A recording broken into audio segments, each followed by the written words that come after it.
I work at a gas station in rural Pennsylvania. It's a boring job, but it's pretty easy. Pays all right. A few weeks ago, this new guy started. I'll call him Jeremy. Jeremy is weird. He's about 25 or 26, and he hardly speaks. But he's got the creepiest laugh I've ever heard. My boss and I have both noticed this, but it's never been a problem, so there's not much we can do about it. The customers have never complained about him, and he's always done his job fairly well. Up until a few weeks ago, anyway. And that's when things started going missing. Employee theft can be a problem at any business that sells consumer goods, and there's only one person working at this time at the gas station. It's a pretty small place.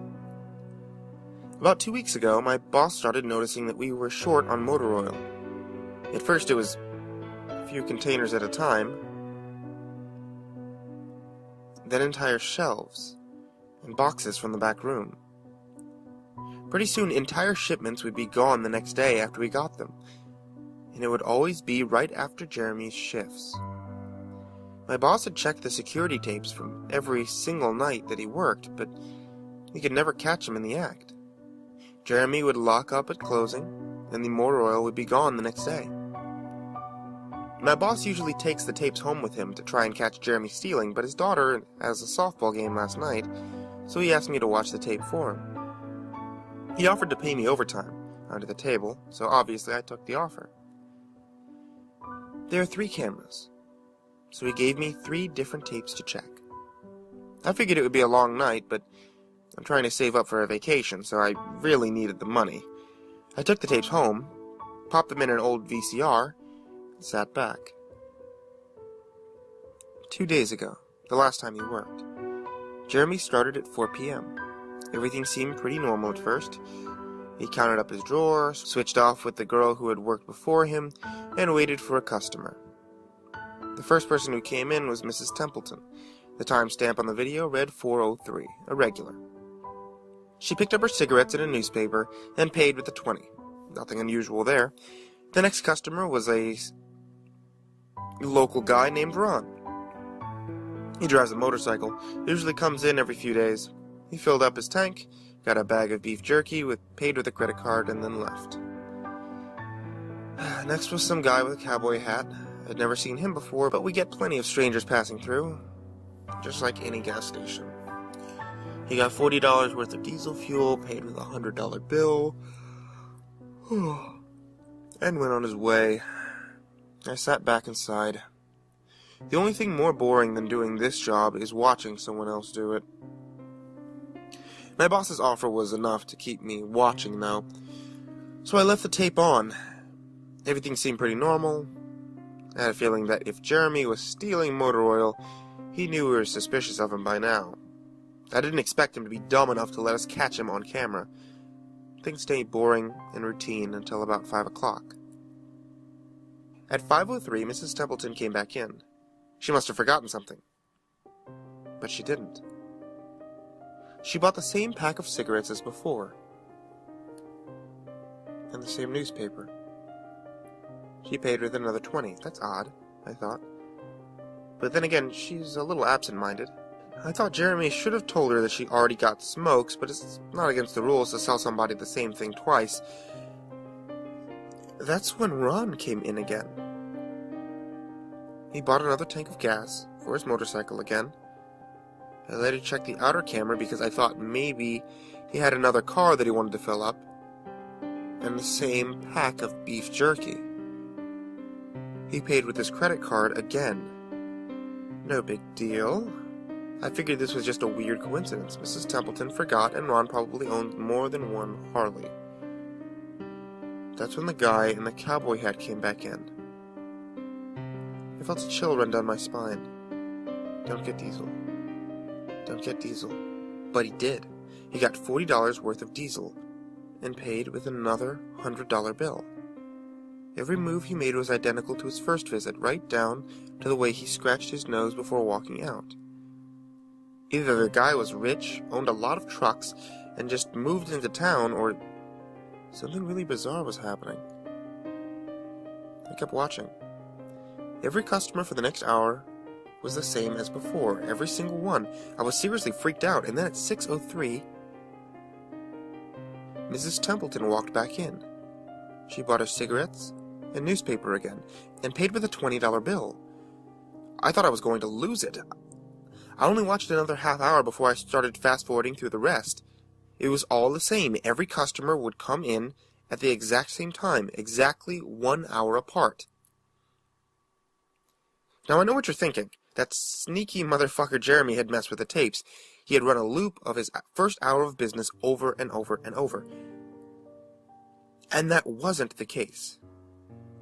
There were windows at the cash register area that the camera covers. And I watched the sunlight fade as time ran on. Jeremy's routine didn't loop. He swept, mopped, restocked, and did all his duties exactly how you would expect. But the same customers kept coming in. I was panicking at this point. Something was seriously wrong with what I was seeing, and I had no explanation for it. I skipped ahead to when he'd locked up and walked out to his car. He hadn't stolen anything, but he kept watching, just to make sure. I fast-forwarded one last time to about midnight. Exactly 12:03, out of nowhere, Jeremy's face popped up on the camera. I don't mean he moved his head into view. I mean, 1 second the store was empty. The next second, his face was all I could see. He wasn't looking at the camera. He was looking at me. I'm sure of it. I screamed and fumbled for the remote. By the time I grabbed it, he was gone. Just as soon as he had left. One frame he was there, the next he wasn't. My hands were shaking like crazy, but I popped in another tape. The other indoor camera showed the back area, by the cash register. And I'd be able to see how he got up to put his face in camera like that. I skipped ahead to 12:03. But there was nothing. I would have been able to see him standing on a chair or something on this tape, but he wasn't there. I didn't see him enter the store at all after he left. It's like he wasn't really there. He doesn't know the security code, and no alarms were triggered that night after he locked up. What I did see, however, was that at 12:03, the motor oil vanished off the shelf. All of it. Same as Jeremy's face. 1 second it was there. The next it wasn't. I turned the tape off and went to bed.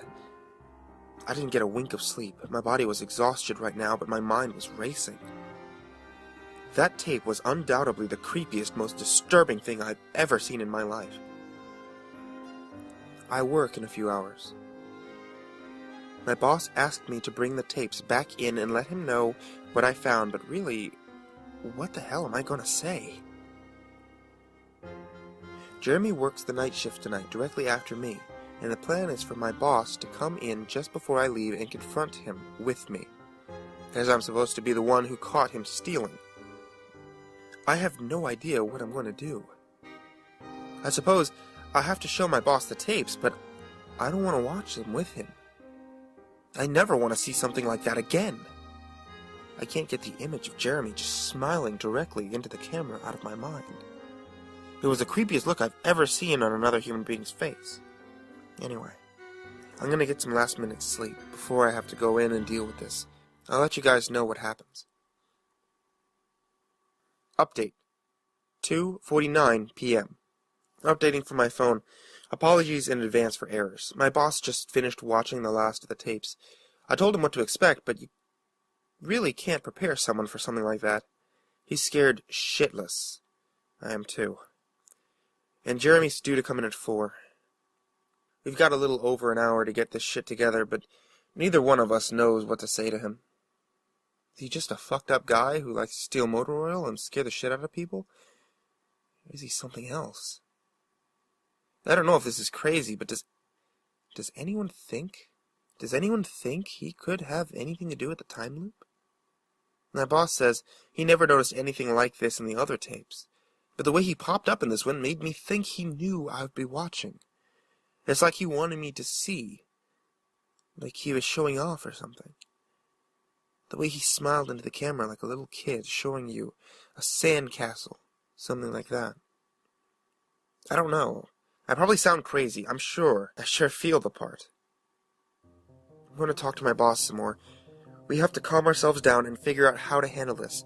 I'll update again tonight, but I have a really bad feeling about how this is going to play out. Update. 4:33 p.m. No sign of Jeremy. Tried calling him, but his phone's been disconnected. We're calling the police. Update. 5:33 p.m. No sign of Jeremy. Tried calling him, but his phone's been disconnected. We're calling the police. Update.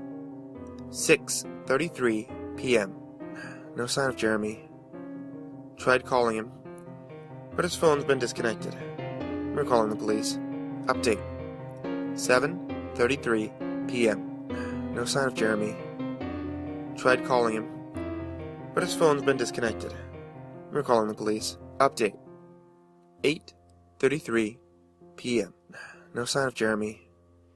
Tried calling him, but his phone's been disconnected. We're calling the police. Update. 10:59 p.m. Holy shit! Holy shit! Holy shit! Holy shit! I just got home and I saw my previous updates. Things make less sense now than ever. Here's what I can tell you. I went to work, Jeremy never showed up, my boss and I decided to call the police, as you're well aware. When I picked up the phone to call, the sun went out. I shit you not, that's what I thought happened. Apparently I blacked out for exactly 5 hours because when I looked at the clock, it was 9:30. I think I got stuck in Jeremy's time loop, and then I snapped out of it at the exact moment I blacked out. If that makes sense, but that's when things get really weird. My boss was right next to me when I blacked out, ready to corroborate my story to the cops.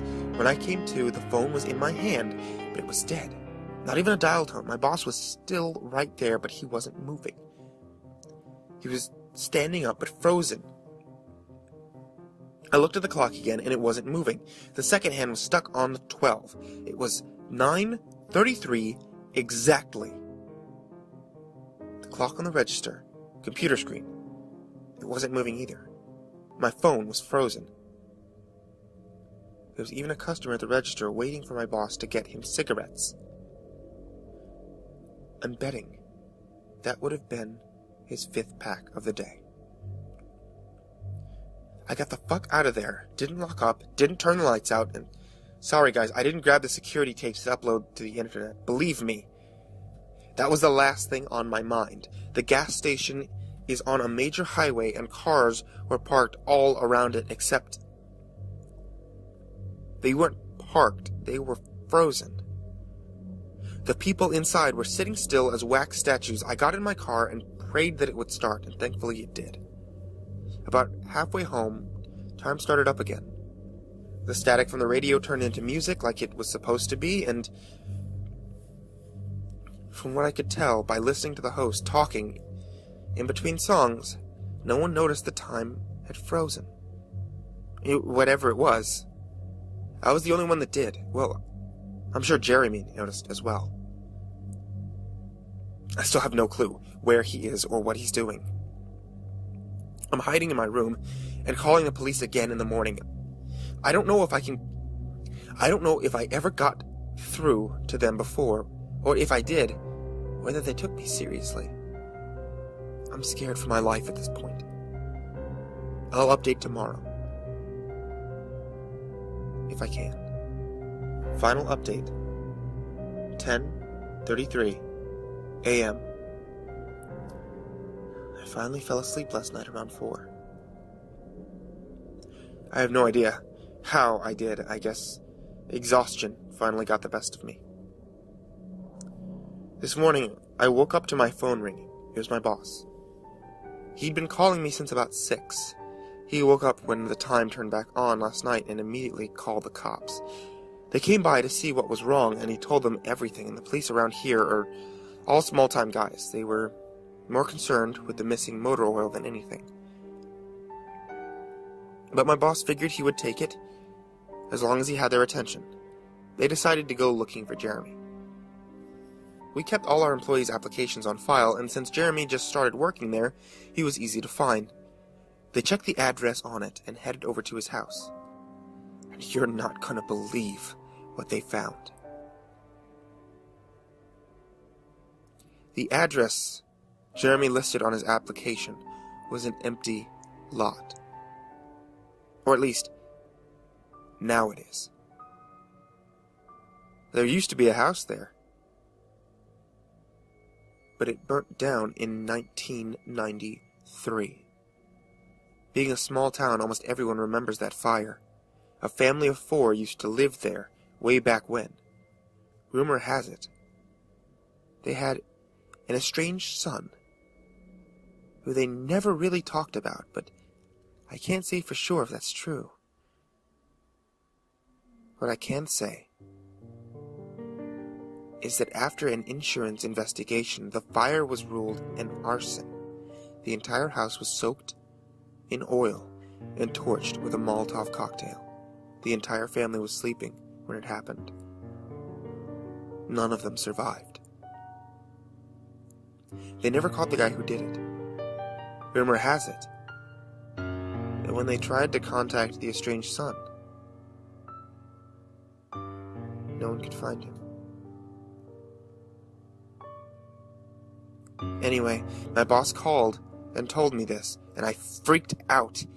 Then he asked me to come to the gas station. What are you, crazy? I said. But he assured me that the cops were there with him. Then he dropped a bomb. The FBI were also in town, and they were going to talk to me one way or another. So I might as well come in. It was about 7:15, and I wanted to go back to bed, but I figured I wasn't about to sleep much more anyway, so I went down. 4 men in suits greeted me and told me to have a seat. We went over everything 2 or 3 times until they got all the details down. I told them about Jeremy, the security tape, last night at work, everything. Finally, after I finished, one of the agents said, "Oh, Christ, we got another one on our hands." Then they made me sign a bunch of papers saying I wouldn't tell anyone about what happened, so I can't say much more. I might be breaking the law by just posting this. So now I'm home. I'm not sure what to do with myself. That agent's words, when they told me the story, are going to haunt me for the rest of my life. Anyway, I've got to go. I've got some errands to run today, and then I have to go into work and pick up some tapes. My boss usually takes the tapes home with him to try and catch Jeremy stealing, but his daughter has a softball game last night, so he asked me to watch the tape for him. He offered to pay me overtime under the table, so obviously I took the offer. The oil, anyway, goes missing right after his shifts. I figure I'll just watch the tapes, catch him in the act, and that'll be that.